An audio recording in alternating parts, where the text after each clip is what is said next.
Junior accountant की तैयारी करने वाले सभी विद्यार्थियों का हार्दिक स्वागत और अभिनंदन है। जैसा कि हमने पूर्व में एक वीडियो बनाया था और उस वीडियो में यही सार्थक चर्चा करने का प्रयास किया कि आखिर हमें जूनियर अकाउंटेंट के लिए किस शुद्धता के साथ तैयारी करनी है, किस कट ऑफ को ध्यान में रखते हुए तैयारी करनी है और किस पेपर में कौन से सवाल आएंगे उसको आधार मानकर तैयारी करनी है। आज हम एक नया वीडियो लेकर आए हैं और उस वीडियो का जो मुख्य आधार वो है कि आखिर हमारे जो सेकंड पेपर है उसकी तैयारी हम कैसे करें, कौन सी किताब की सहायता लेवे ताकि हमारा पेपर बेहतर हो सके, हमारा चयन हो सके।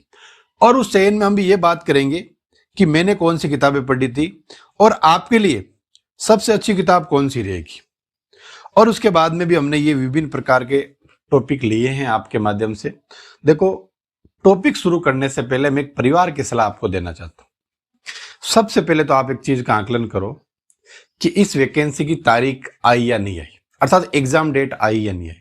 फॉर्म भरने का भी इश्यू नहीं रहता है जब एग्जाम डेट पूर्व में आ जाती, ये क्लियर चीज होती है। अगर एग्जाम डेट नहीं आती है तो हम मानते हैं कि फॉर्म भरने का 45 का आरपीएससी का रूल होता है या कैसे होता है, प्रक्रिया चलती है। लेकिन जब एग्जाम डेट आ गई तो अब आपको मानना चाहिए कि ये निश्चित रूप से ये वैकेंसी की परीक्षा होगी, क्योंकि अगर आचार संहिता भी लग जाती है तो उसका भी कोई इस पर प्रभाव नहीं पड़ेगा, क्योंकि जो एग्जाम डेट है वो आचार संहिता लगने से पूर्व ही हमें प्राप्त हो चुकी। दूसरी बात जो हमारे दिमाग में सबसे बड़ा डाउट रहता है कि बच्चों के दिमाग में रहता है कि सेट सेट सेट। अरे भैया, सेट का लोड आप मत लो। आपने एग्जाम दे दिया, आपको नंबर मिल गए, अब 5000 पदों की वैकेंसी।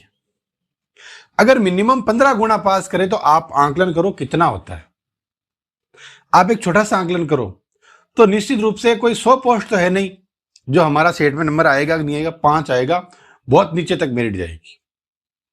और जूनियर अकाउंटेंट जैसी वैकेंसी बार बार नहीं आती है, इसलिए वो किस लेवल तक कार्य करती है, किस प्रकार समानीकरण करती है कट ऑफ का, जनरल ओबीसी की दोनों बराबर, जनरल की कम रहेगी तो उसको बराबर करेगी, वो पूर्व निर्धारित होगा सारा।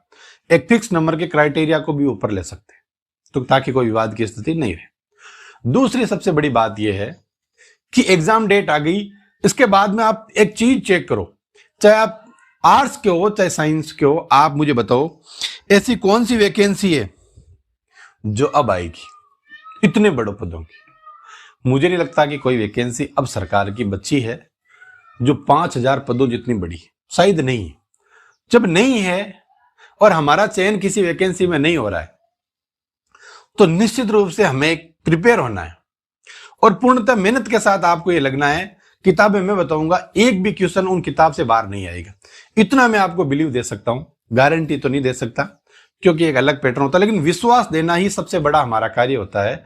और आपको जब कोई चीज के प्रति विश्वास मिलता है तो वो चयन की मुख्य आधारशिला वो होती है। यह आप भली भांति से जानते हो। पेपर देने के घर आने के बाद में आप ये तय कर लेते हो कि विश्वास हो जाता कि चयन नहीं होगा तो रिजल्ट तो आता रहेगा, लेकिन आपकी आत्मा कह देती। लेकिन अगर सिलेक्शन होने की स्थिति में आप हो और आपने कह दिया कि मेरा चयन तो होगा, तो मैं कहता हूं कि दुनिया की ताकत भी कोई चैलेंज नहीं कर सकती, क्योंकि झूठा विश्वास आत्मा को नहीं होता है, बाहरी वातावरण में जरूर हम दिला सकते हैं। अब बात आती है हमारे कि हमें विषय क्या क्या पढ़ना चाहिए। सबसे पहले हमारा टॉपिक है आरएसएस, आरएसआर की पुस्तक है, अर्थात आरएसआर के रूल आते हैं, राजस्थान के सर्विस रूल्स। देखो, ये रूल्स अगर आप रटने बैठोगे तो कभी आपको याद नहीं होंगे, कभी भी याद नहीं होंगे। इस रूल्स को आपको क्या करना है, आपके परिवेश में या तो एक ऐसा स्टूडेंट ढूंढना है जो तैयारी करता हो, ठीक है।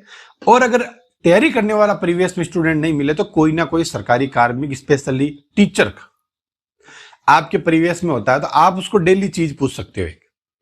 आप उनके एजुकेशन के ग्रुप होते हैं, उसमें डेली आरएसआर रूल से रिलेटेड चीजें आती है कि सीसीएल कब मिलती है, सीएल कब मिलती है, कौन से नियम के तहत मिलती है, ये सारे आरएसआर के रूल्स हैं। और ये आप अगर समझने का प्रयास करोगे तो इतने इजी तरीके से समझ में आएंगे, आप कल्पना भी नहीं कर सकते हो। शिक्षा विभाग में किताब आती है सिविरा, इस सिविरा में आरएसआर के रूल, आप पिछले 1 साल के सिविरा ले लो, इतना बढ़िया उदाहरण के साथ वो समझाते हैं। कम से कम हर बुक में 5 से लेकर 6 रूल्स आते हैं।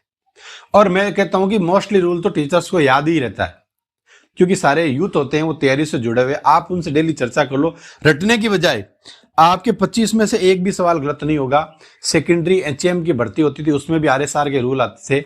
जूनियर अकाउंटेंट में भी आरएसआर के ये नियम आते हैं। आप पुराने पेपर उठाकर भी अध्ययन कर लो। मैंने आपको पूर्व में भी एक बात बताई है कि भैया जब पिछले साल 900 नंबर का पेपर हुआ और 600 नंबर पे कट ऑफ जा रही है, बीच की मान लेते हैं 613 शायद टीआरए की थी, 580-85 जूनियर अकाउंटेंट की थी, 600 नंबर की रही। इतने पेपर आने के बाद में अगर 600 नंबर की कट ऑफ रही है तो आप एक चीज मान के चलो कि पेपर का वो लेवल नहीं मेंटेन होता है जो आपको 20 नंबर पर लाके रोके। दूसरी बात, अधीनस्थ बोर्ड पर एक प्रेशर और आ गया और वो प्रेशर है 40% का। सरकार कभी भी नहीं चाहती वैकेंसी खाली रहे, क्योंकि सरकार को पता है जब बैकलॉग के पद जाते हैं तो उन बैकलॉग का सामान्यीकरण करना, नॉर्मलाइजेशन करा, रोस्टर करना बहुत कठिन होता है। वैकेंसियां सामान्य रोस्टर से ही फंस जाती है तो बैकलॉग के रोस्टर से तो बहुत ज्यादा फंसती है, तो कभी भी नहीं चाहेगी। तो पेपर उसका सबसे बड़ा उदाहरण है कि फर्स्ट ग्रेड में जब बच्चे पीछे रहने लगे तो उन्होंने ईओआरए का पेपर बी ग्रेड में दे दिया। ए में नहीं डाला, नहीं सी में डाला। बी का मतलब होता है ओल्ड एग्जाम्स क्वेश्चन, और मैं कहता हूं आप आरएसआर से जुड़े हुए ओल्ड एग्जाम्स के क्वेश्चन देखो, सबसे पहला काम ये। उसके बाद में किसी सरकारी टीचर से आप संपर्क करो, क्योंकि उसको आरएसआर के रूल भी आते हैं और वित्तीय लेखा शाखा भी के भी नियम आते हैं। क्योंकि अकाउंटेंट का काम होता है वित्तीय नियमों की जानकारी होनी चाहिए, उसके सर्विस बुक में पेमेंट ज्यादा तो नहीं मिला, कम तो नहीं मिला, उसके एंट्री किस प्रकार की हुई है, अगर उसके पेमेंट की रिकवरी हुई है तो वो किस नियम के तहत हुई है, नियम के तहत कितनी होनी चाहिए, कोई कार्मिक प्रोबेशन में चला गया तो कितने दिन तक वो प्रोबेशन में रह सकता है, अगर अवैतनिक अवकाश है तो उसकी प्रक्रिया क्या रहेगी। ये सारी चीजें एक शिक्षक सारा कार्य करता है, एलडीसी का भी करता है, अध्यापक का भी करता है, वित्तीय नियमों का भी करता है। तो चर्चा करो आप रटने की बजाय। हाँ, पुराने एग्जाम तो पढ़ना, मैं कहता हूं कि सिविरा, आप सबसे बड़ा उदाहरण यही है कि आप सिविरा की किसी भी स्कूल में आप जाओगे, हर स्कूल में शिक्षा विभाग निदेशक महोदय द्वारा फ्री आती है। ये तो रही पहली बात सिविरा की। और मार्केट में बुक आती है, अभी मैं बता दूंगा मार्केट की बुक, लेकिन पहले मैं आपको ऑथेंटिक किताब जो आपको पढ़ने के लिए बड़ा आनंदित देवे, पतली सी किताब आती है सिविरा, जैसे आपके क्रोनोलॉजी आती है। दूसरी बात ये आती है, ये रूल वित्तीय नियम, जिस प्रकार मैंने आपको बताया कि एक पुस्तक आती है सिविरा, उसी प्रकार ही बी एक विभाग के द्वारा एक किताब और आती है। उस किताब का नाम होता है लेखा विज्ञ। क्या नाम है? लेखा विज्ञ। इस किताब में लेखा शाखा के पूरे नियम है। अच्छा, ये नियम डायरेक्ट याद नहीं करवाते, ये कोई केस रखते हैं, कंडीशन, कि भाई इस आदमी के साथ इतनी तारीख को ज्वाइनिंग हुई, यहां पर इसने सर्विस को ब्रेक कर लिया, फिर सर्विस वापस हुई, फिर इस कारण से ब्रेक हुई, अब इसका वेतन कब, कैसे और कितने प्रकार से बनेगा और किस नियम के तहत बनेगा। मुझे बताओ, हम जब कोई चर्चा एक तो व्यवहारिक करते हैं, एक डायरेक्ट चर्चा करते हैं, तो बेहतर चर्चा हमारी कौन सी होगी? बेहतर चर्चा वही होगी जो हम किसी इंसिडेंशियल या उदाहरण के माध्यम से समझने का प्रयास करेंगे। और लेखा विज्ञ वो चीज है जो आपको इसके माध्यम से समझाएगी। ये दोनों किताबें आपको सरकार के विभाग के माध्यम से आराम से मिल जाएगी। हर गांव में 12वीं तक सरकारी स्कूल होती है। मैं तो कहता हूं नहीं नहीं, ये तो पुरानी भी लेके आ जाओ, लेकिन ज्यादा पुरानी मत लेना, क्योंकि आरएसआर के रूल में छोटे छोटे निदेशक के ऑर्डर आते रहते हैं, छोटा छोटा संशोधन होता रहता है, तो वो कोई इश्यू नहीं है। लेकिन आपकी यही वो किताबें जो आपके डेटा क्लियर कर देगी, और इन्हीं से पेपर का आधार तय होता है कि कौन सा पेपर में किस प्रकार का सवाल आएगा। और तो और ऑब्जेक्टिव टाइप के क्वेश्चन भी आते हैं सिविरा और लेखा विज्ञ में, ताकि आपका कंसेप्ट क्लियर कर सके। दूसरा उदाहरण है, आप किसी न किसी एजुकेशन ग्रुप में जुड़ो, वहां डेली एक टेस्ट क्वेश्चन सीरीज आती है जिसमें नियम के बारे में आता है, और आपको रटने के बजाय उनको समझने की आवश्यकता। क्लियर चीज? दो चीजें मैंने बताई है, दोनों एकदम अच्छी विचार करके बताइए। और मेरे मित्रों ने जो टीआरए तक सिलेक्शन हुए वो यही चीजें पढ़ के गए हैं, ज्यादा डीप में जाना नहीं है। क्यों नहीं जाना? क्योंकि 900 नंबर का पेपर है, 12 सब्जेक्ट का पेपर है। आप डीप में जाओगे, आपको एक्सपर्ट नहीं बनना है, कभी भी एक्सपर्ट नहीं बनना है। आपको इस प्रकार की तैयारी करनी है कि हम 25 में से 15 सवाल कर सके, और 15 सवाल आप कर पाओगे तो मान के चलो जब पेपर का लेवल मेंटेनेंस होगा तो आप 20 तक चले जाओगे। लेकिन अभी आप 25 में से 25 करने का प्रयास करोगे तो 25 में से 25 के चक्कर में आप बाकी विषय छोड़ दोगे, क्योंकि सब्जेक्ट ज्यादा है। दो चीजें हमने बता दी आपको। और तीसरी चीज है जो 3 सब्जेक्ट है। अब देखो, ये सब्जेक्ट सबसे बड़ी चुनौती क्यों है? चुनौती पहले तो मैं बताता हूं। देखो, कई बच्चे आर्ट्स बैकग्राउंड के भी हैं, कई बच्चे साइंस बैकग्राउंड के भी हैं। वो भी तैयारी कराने का मानस बना रहा है। तो निश्चित रूप से आपको तैयारी का मानस बनना चाहिए। लेकिन आपके दिमाग में आएगी, सर इनका क्या करें, ये तीनों हमारे डिपार्टमेंट के नहीं, बाकी तो हम कैसे न कैसे करके पढ़ लेंगे। देखो, जब ये आपके डिपार्टमेंट के नहीं है तो सबसे पहले मैं आपको बताता हूं, आपको ना तो पुराने पेपर पढ़ने हैं ना कुछ और। क्यों? कि पुराने पेपर में जब आपको सब्जेक्ट का बेसिक नॉलेज नहीं है तो पुराने पेपर का कोई अर्थ नहीं। हमारे लिए क्या करना, आपको पिछली बार च्यवन प्रकाशन की जो किताबें थी वो सबसे अच्छी किताबें थी। उनमें ऑब्जेक्टिव क्वेश्चन थे, वो बहुत अच्छा डेटा क्लियर कर रहे थे, और जो टॉपिक दिया हुआ था वो भी बड़ी सरल भाषा में दिया हुआ था। तो आपको क्या करना है, जब तैयारी करने की आपने तैयारी मान लिया, ठान लिया, और 3 टॉपिक या 3 ये टॉपिक मान लो, इन पर आपको मेहनत करनी है, बाकी तो बहुत इजी तरीके से आपका हो जाएगा। अब आपको क्या करना, च्यवन प्रकाशन की किताब का एक टॉपिक पढ़ना है। उसके बाद में आप क्या करोगे, 11th और 12th मोस्टली 90% जो सिलेबस है आपकी 11वीं और 12वीं की किताबों से। तो आपको किताब नहीं लानी है, आपको या तो एक्सीलेंट लेके आनी या संजीव लेके आनी, वही लेके आनी पुरानी, नहीं से और डबल रुपए आप दे दोगे। और पुरानी जो एक्सीलेंट होती है आप उसमें देखना, हमने भी अलग अलग विषयों के अलग अलग सब्जेक्ट की जब एक्सीलेंट पढ़ी है तो आपने एक चीज जरूर पाई होगी कि अन्य महत्वपूर्ण सवाल आते हैं उसमें बहुत सारे पहले 30 ऑब्जेक्टिव क्वेश्चन आते हैं, और इन टॉपिक का आप वो ऑब्जेक्टिव क्वेश्चन आप क्लियर करो। उन ऑब्जेक्टिव क्वेश्चन को देखो कि वो कौन से ऑब्जेक्टिव क्वेश्चन की क्या भूमिका है, और उसका सबसे पहले आता है पूरे पार्ट का सार। जब आप 10 पेज के पार्ट को वो 2 पेज में क्लियर कर देते हैं। और मैं कहता हूं कि मोस्टली डेफिनेशन, कोई वक्र और कोई छोटी मोटी जो स्पेशल थ्योरी होती है वो आप देख लेना, क्योंकि अकाउंट्स के पूरे टॉपिक को वो 25 नंबर तक सीमित करेगा, ना कि उसके पास 100 सवाल का ऑप्शन है। 100 सवाल का ऑप्शन होती है तो बात अलग है, 25 सवाल का है। तो जब 25 सवाल आएंगे तो सबसे पहले वो ऊपर ऊपर वाले आ जाएंगे। सर पेश के कुछ सवाल ऐसे होते हैं, जब हम राजस्थान जीके पढ़ते हैं, गणित पढ़ते हैं, तो एक न लाभ होता न हानि होती, ये सवाल तो सबसे पहले आता है। अगर एक सवाल होगा तो आएगा, अगर 5 सवाल उस टॉपिक में से आएंगे तो भी आएगा, लेकिन जब एक सवाल आना तो इसको दे देता है, ज्यादा डीप नहीं जाता। ये हर टॉपिक में सवाल होते हैं। आप राजस्थान जीके पढ़ते हो तो आपको पता होगा, अगर आप जिस विषय के एक्सपर्ट हो तो आपको उस विषय में एंटर करते ही 4 सवाल तो ऐसे मिल जाते हैं जो आते हैं, और आप उनमें तय करते हैं और वो आ जाते हैं। क्यों? कि वो डिजर्व करते हैं किसी चीज के लिए। ऐसे इन विषयों में भी कोई ना कोई सवाल डिजर्व करते हैं। आप 11th 12th की या तो एक्सीलेंट या संजीव पास बुक्स लेकर आओगे, टॉपिक 1 by 1 का क्लियर कंसेप्ट करोगे आप, और उसके बाद में च्यवन प्रकाशन से देखकर फिर आप एक बार हल्का हल्का इनका सिलेबस करने के बाद में आप पुराने पेपर देखना, आपका एक भी सवाल गलत नहीं होगा। क्यों? कि इतने डीप नहीं है, ज्यादा सरफेस नहीं है, मिडल टाइप के क्वेश्चन आते हैं और इसी प्रकार के आएंगे।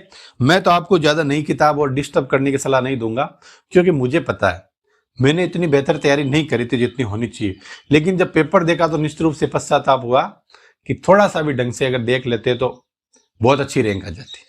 और आपके साथ ऐसा नहीं होना चाहिए, क्योंकि जो मेन चीजें हैं दोनों च्यवन प्रकाशन और 11th 12th की पुस्तकें मैंने आपको बता दी। आप एक बार लाकर देखो तो सही कि स्थिति क्या है। और हमें सबसे पहले होती है ऑब्जेक्टिव प्रैक्टिस भी आनी चाहिए डाटा के साथ, तभी किसी सब्जेक्ट को पढ़ने का आनंद आता है। ऑडिटिंग और बिजनेस मेथड्स, इन तीनों में अलग अलग, जैसे बुक कीपिंग मेथड होती है, अलग अलग विधियां आती है। अकाउंट्स के कुछ क्रेडिट और डेबिट के रूल होते हैं, वो आप एक बार देखो। आप इस मैदान में उतरो, मैदान में उतरने की डरने की जरूरत नहीं है। 3 सब्जेक्ट है, छोटे छोटे सब्जेक्ट, बड़े नहीं है। अच्छा, इनमें बिजनेस और ऑडिटिंग ये दोनों RS मेंस में भी है। मान लो अकाउंट्स का इतना पोर्शन नहीं, लेकिन इन दोनों का तो बड़ा पोर्शन है RS मेंस में। जब RS मेंस में इसका पोर्शन है तो मान के चलो कि आपको तो कोई ज्यादा डीप पढ़ने की जरूरत नहीं, वहां तो लिखना भी पड़ता है आपको, तो अकॉर्डिंग टू ऑब्जेक्टिव क्वेश्चन करना है। तो दोनों चीजों को आप थोड़ा सा ढंग से मेहनत करते हुए इन चीजों का ध्यान में रखो। और उसके बाद में तीसरी चीज आती है अर्थशास्त्र। इस अर्थशास्त्र को मैंने इन 5 सब्जेक्ट से अलग लिया है। वो इसलिए लिया है, एक तो अर्थशास्त्र है जो मार्केट का विषय। दूसरी बात यह कि अर्थशास्त्र जब आता है तो करंट बेसिस आता है। मोस्टली करंट में कई बार आंकड़े परिवर्तित होते रहते हैं, और दूसरी बात अर्थशास्त्र के बहुत सारे एग्जाम्स भी होते रहते हैं, तो हमारा डाटा वहीं से भी क्लियर हो जाता है। तो अर्थशास्त्र को आप अकॉर्डिंग टू करंट प्लस कुछ टॉपिक है वो बेस वाइज क्लियर करो, और इसके लिए आपको बहुत जल्दी अच्छी किताब बता देंगे। वैसे कई करंट की अच्छी अच्छी किताबें आती है जो इस इकोनॉमिक्स को कंप्लीट करते हुए आती हुई। हम इस सिलेबस को देकर हम भी आपको इस प्रकार के लिंक में मैं आपको टेलीग्राम का ग्रुप दूंगा, उसमें प्रयास ये करेंगे कि एग्जाम के 1 महीने पहले आपके इस इकोनॉमिक्स के मोस्ट क्वेश्चन कैसे बनते हैं, करंट बेसिस क्वेश्चन कैसे बनते हैं, ओल्ड एग्जाम में क्वेश्चन किस प्रकार आए, वो सारे डाल देंगे। इसलिए मैंने इसकी किताबें नहीं चुनी, बाकी किताब इसलिए चुनी है कि वो समय से पहले आपको उनको पढ़ना है और उनको अच्छी तरीके से याद करना है। और इसके अलावा आपको 1000 चीज लोग बताने वाले मिलेंगे, भ्रमित होने का प्रयास नहीं करना। लेकिन मैंने आपको एक्सीलेंट की पासबुकें, सिविरा, लेखा विज्ञ और चमन प्रकाशन की किताबें, मैं कोई उसका संपर्क साधी आदमी नहीं हूं, लेकिन मैंने खुद ने रियलाइज किया पिछली बार बहुत अच्छे क्वेश्चन आए थे, उन्होंने बड़े सरपेश से बहुत अच्छे क्वेश्चन भी की किताब बनाने का प्रयास किया, तो निश्चित रूप से इस बार वो अच्छी तरीके से बनाकर आपके सामने पेश रखेंगे, क्योंकि उनको पता चल गया, आधार बन गया। ये चीजें हैं। और उसके बाद में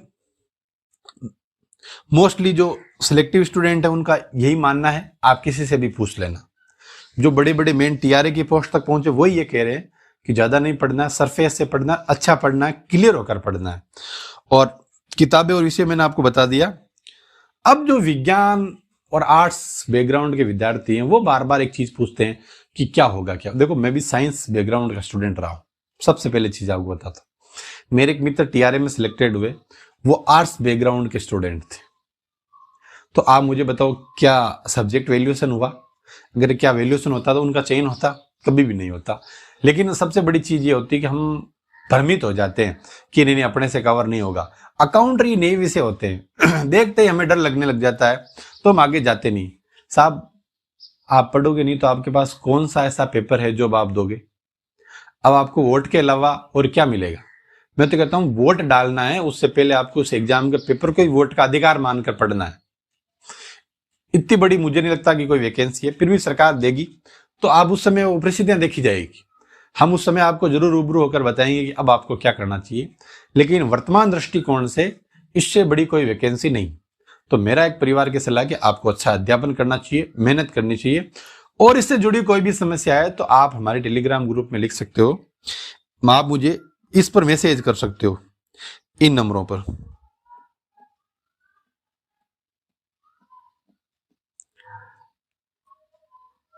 और अपनी जो भी समस्या है वो आराम से आप बता सकते हो, ताकि आपके डेटा क्लियर हो सके।